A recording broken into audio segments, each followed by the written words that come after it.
Hello, traders. FX Pip Collector here. Today is Thursday, July 11th, and I'm going to be analyzing the US dollar yen, starting on the monthly, working my way down to the 1 hour time frame for the full top-down analysis.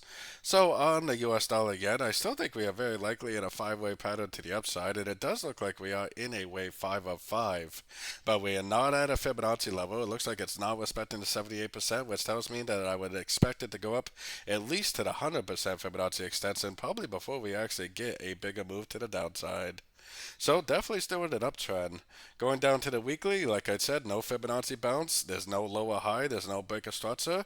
Definitely still in an uptrend. Going down to the daily time frame. Now we do have a few areas of resistance coming up. Right here at the 123.6, we have a 162.2. Should be an area of resistance. To me, it looks like a wave 1. It looks like a wave 2. It looks like we're in a wave 3.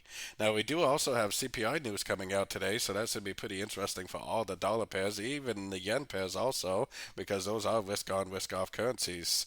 The trend is definitely still up for me, and I'm definitely still primarily looking for longs.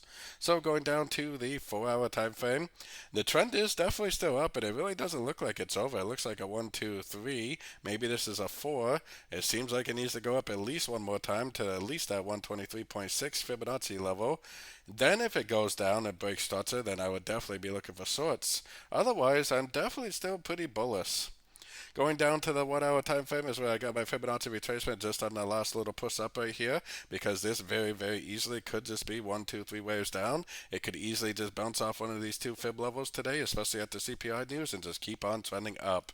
I always lean towards trading with the trend, especially on the yen pairs, when every single higher time frame is telling you that the trend is up. When every single higher time frame is telling you the trend is up, then you definitely should be looking for longs on shorter time frames. So don't forget to join my free Discord group. It's linked over here in the corner. And don't forget to check out my website if you'd like to get access to my swing trade setups and my daily live Zoom meetings. As always, thank you and happy trading.